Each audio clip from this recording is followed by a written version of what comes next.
Carlitos, Carlos, é um prazer ter-vos connosco. Carlos, tu pela primeira vez desde os Açores.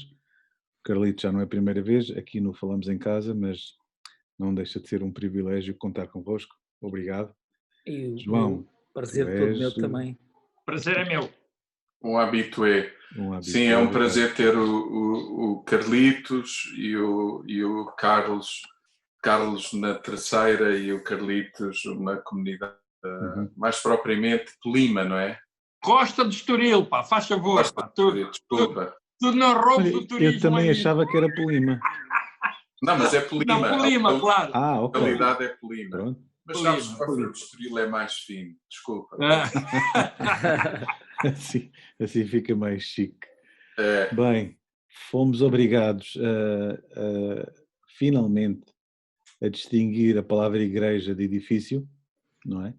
Este coronavírus teve o condão de separar o conceito de igreja de quatro paredes. Se muitos de nós, ou todos nós, tínhamos a noção de que a igreja não é o local, mas sim o encontro e a convivência dos irmãos, esta separação obrigatória reforçou isso. Como é que vocês têm vivido este tempo de afastamento social e de proibição, a palavra é correta, não é? De nos reunirmos no espaço do culto? Eu Força. posso começar eu. Pois, o nosso esforço tem sido manter os irmãos conectados connosco, não é? Nos mesmos moldes da Casa da Cidade, fazendo as nossas transmissões, que já fazemos já há algum tempo, esta parte. Não foi tão difícil, não é? Trazer os irmãos para esta forma, mas, de facto, é assim, não percebemos claramente, e nós que vivemos num meio pequeno, não é? Como uma ilha, cidades mais pequenas com freguesias, em que as pessoas são muito mais próximas, não é?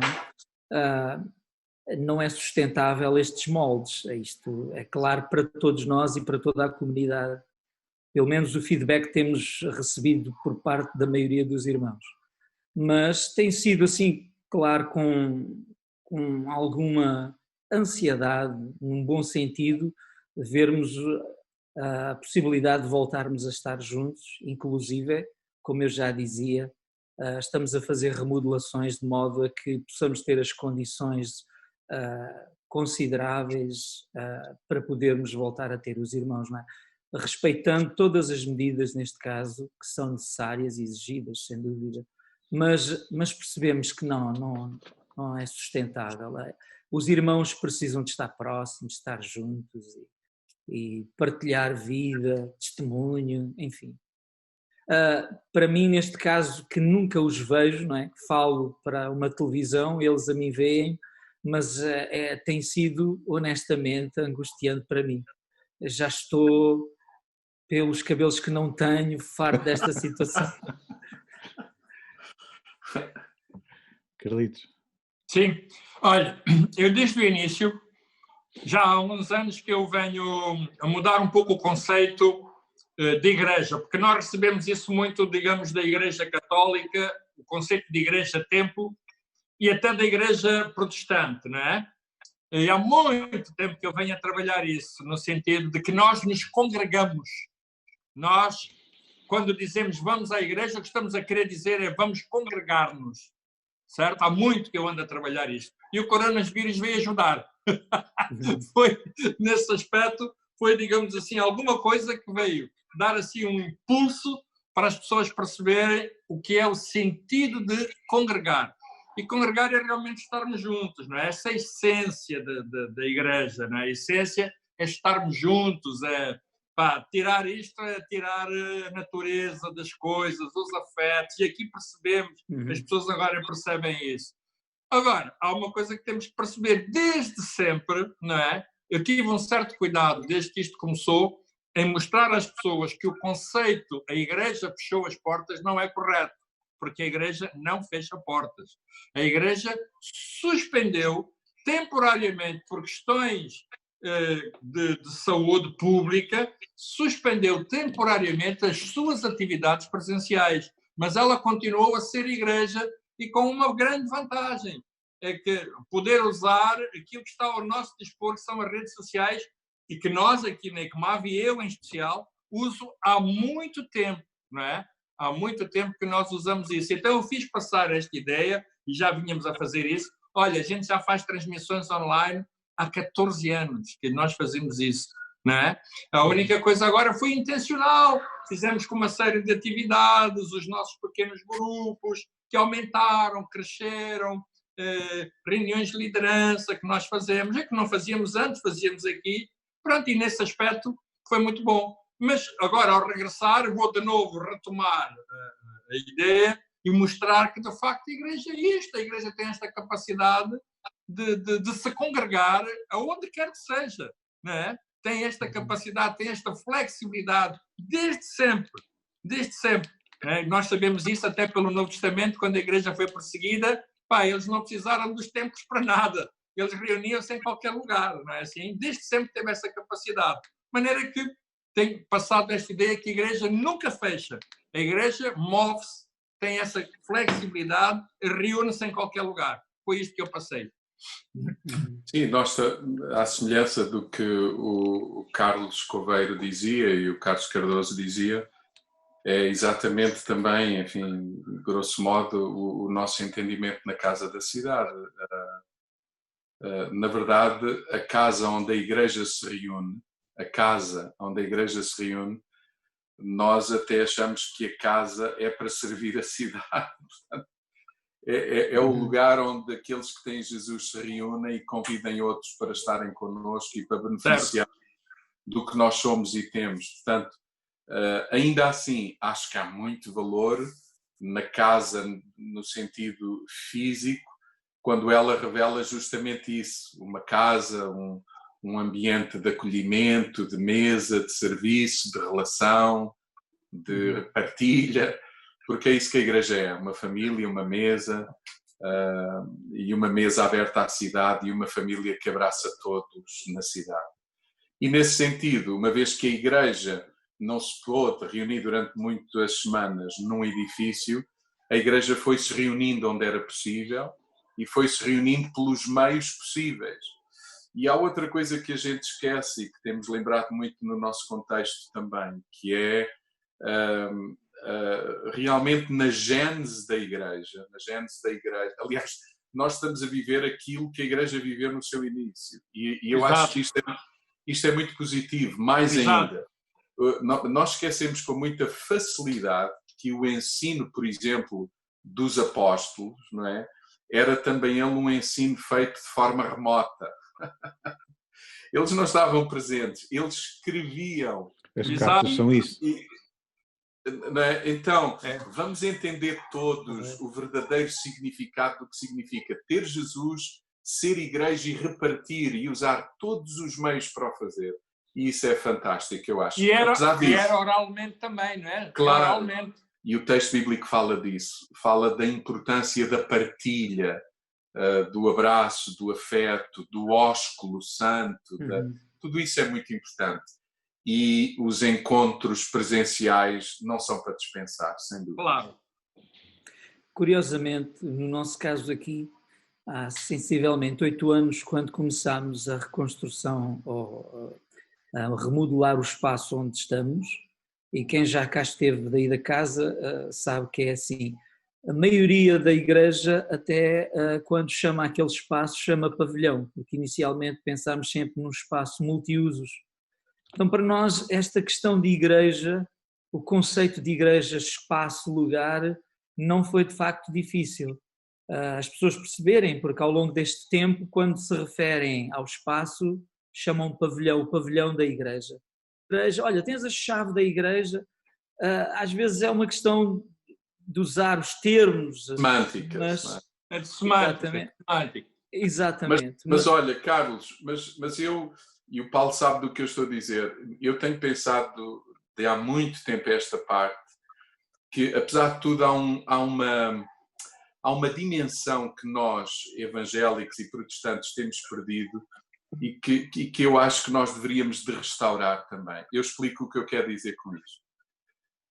eu acho que é também importante que as pessoas numa cidade saibam que há um espaço a que se chama a igreja, porque é o local onde a igreja se reúne, que é um espaço de recolhimento para as pessoas, que é um espaço para a introspeção, que é um espaço para a contemplação, para a reflexão. Imagina, não é por acaso que também as igrejas, eu diria católicas, no centro das cidades estão abertas, e não é por acaso que há muita gente que encontra no espaço, naquele espaço, uma oportunidade para sair da euforia e da barafunda da cidade, para encontrar um lugar propício à contemplação. E eu lamento dizer, mas nós, Igreja de Jesus, e deste lado mais evangélico, protestante, etc., não sei se nós não perdemos aqui alguma graça e virtude também em ter nos nossos espaços um lugar onde isso possa acontecer. E eu vou dizer-vos,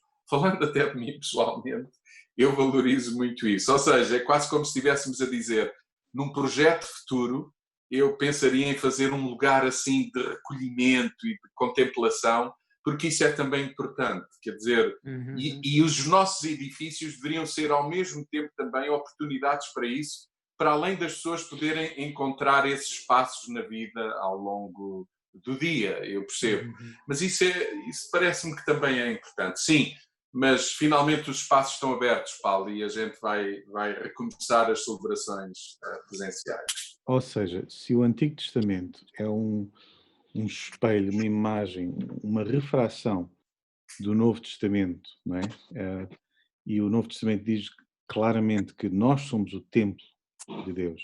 Não é? O Espírito de Cristo habita em nós, somos nós que somos agora o templo. O Salomão cria um templo em que as pessoas se aproximam para adorar a Deus e Deus visita naquele local. Deixou de ser um local para ser em nós. Mas a junção do templo também é fundamental. E é isso que, pelo aquilo que eu percebi, o Carlos e o Carlitos no primeiro domingo de junho vão fazer, abrindo o espaço, e nós na casa, já este domingo, dia 31, vamos convidar os irmãos a ser templo. Exatamente. Vocês nos Açores quando, Carlos? Nós vamos começar já este fim de semana.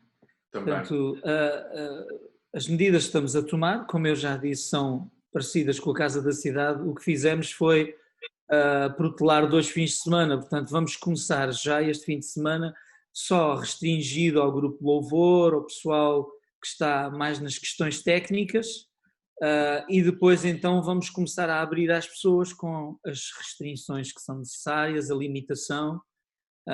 Não vão ser todas as pessoas, vamos inclusive também aconselhar aos mais idosos, às pessoas que estão incluídas no grupo de risco a não virem, a esperarem um pouco mais até novas medidas, mas vamos começar assim também. Portanto, este fim de semana já com o grupo Louvor vamos fazer as emissões lá do nosso espaço, e por isso também o nosso propósito é deixar o espaço o mais organizado possível para isso acontecer. E também com o intuito de, com este pequeno grupo, também mostrarmos aos que virão posteriormente as medidas que vão ser aplicadas. Não é? Carlitos, há aqui uma série de medidas de prevenção, de desinfecção, etc., que são obrigatórias e que nós cumprimos com todo o gosto. Vocês também estão nesse labor. Sim, estamos já há um tempo. Sabemos que há medidas. Eu ontem estava a ouvir, já para vocês poderem perceber isto que é assim, ontem estava a ouvir na TVI, ontem mesmo à noite, e estava a ouvir um virologista, e estava a ouvir, eu não sei o nome, os nomes não, eu só sei o meu e pronto, e pouco mais.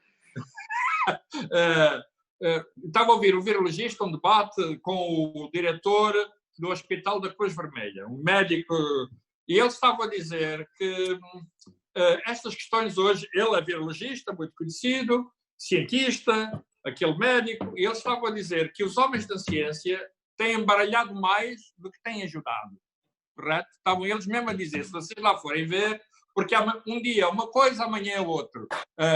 Por exemplo, dão ou seja, o vírus tem um comportamento num avião, tem um comportamento numa igreja, tem um comportamento numa sala de espetáculos, tem um comportamento na praia, tem um comportamento numa esfera política, ou seja, o vírus tem esta capacidade de se adaptar. E quem fica aqui baralhado no meio disto somos nós.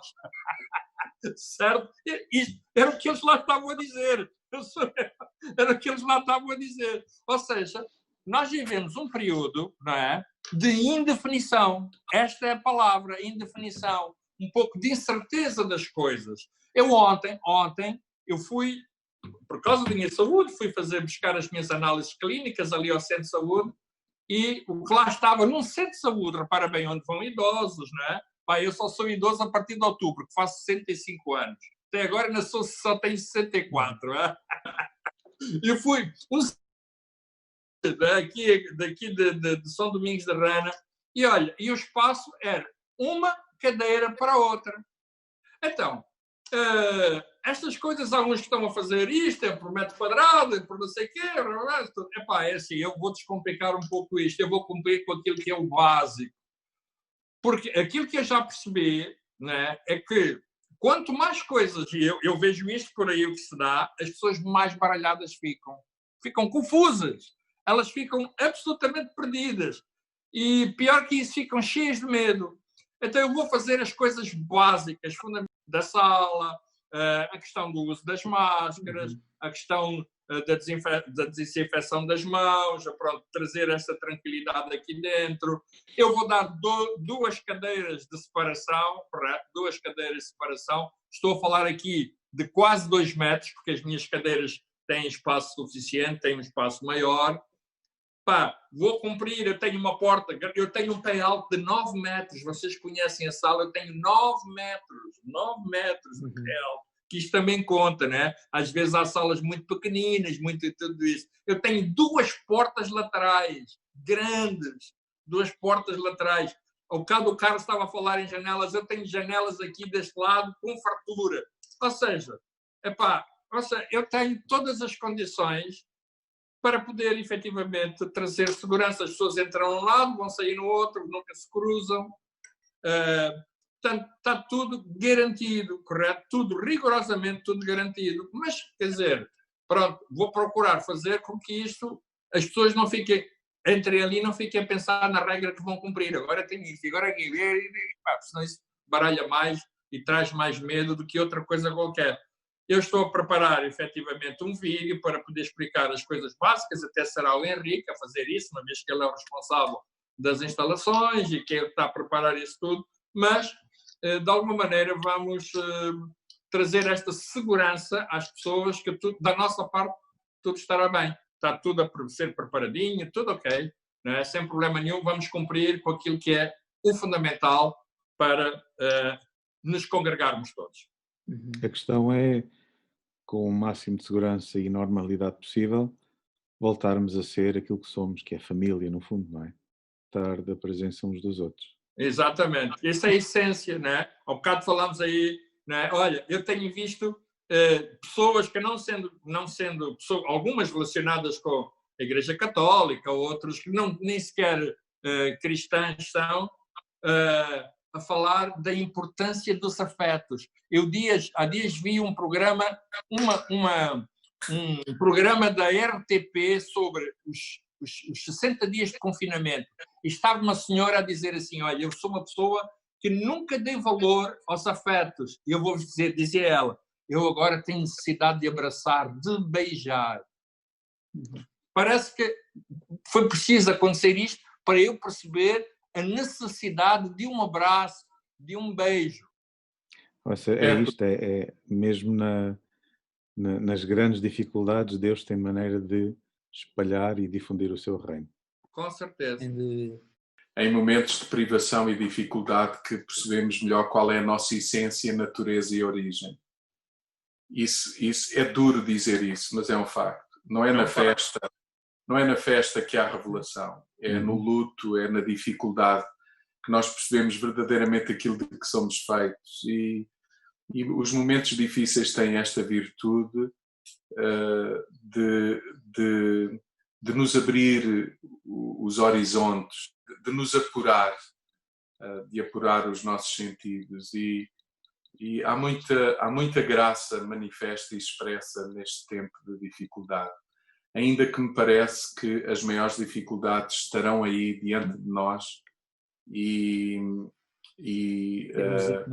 os desafios que se apresentam, segundo o que se percebe, são grandes, e a Igreja também terá que ser, que é o corpo de Cristo, para além do culto, para além do templo, para além do clero e para além do domingo, não é? E nós vamos ter mesmo que cuidar, temos que encorajar todos os irmãos, todos os cristãos a serem isso mesmo, como Cristo para os outros, a repartir o que são, o que têm. Eu acho que, enfim, os dias mais difíceis ainda estão por vir, não foi a quarentena, e que aí a Igreja possa ser Igreja, ou seja, que cada cristão possa ser Cristo no local de trabalho, no prédio, na rua, na escola, não é, Carlitos? Carlos, e não é apenas os cristãos, os irmãos, estarem confiantes nas estruturas que a sua comunidade tem para servir, nomeadamente aqueles que têm necessidade, é eles perceberem, cada um individualmente, que eles são o de provisão para aqueles que estão à sua volta. E isto é urgente também, parece-me a mim, repartir e encorajar os irmãos a abrir os olhos e a perceberem isso. Também nesse sentido, a serem Igreja para além do culto, do templo, do clero e do domingo. É isso, nós dissemos até no domingo, sermos responsáveis para assumir os gastos e as despesas que já temos, mas sermos generosos. Carlos, Carlitos, João, obrigado. Por estar convosco. Muito obrigado. Olha, foi um prazer. Carlitos e Carlos, olha, um abraço enorme para as vossas comunidades, nossos irmãos, e fiquemos também atentos uns aos outros. Isso. Porque algumas vezes a gente esquece isso. E pode ser que eu tenha aquilo que o outro precisa e vice-versa. Isso. Boa. Muito obrigado, João. Muito obrigado, Mauro. Obrigado. Um abraço muito grande. Um abraço. Um abraço à Nana. Um abraço. Muito obrigado. Igualmente para todos. Força aí. Muito obrigado.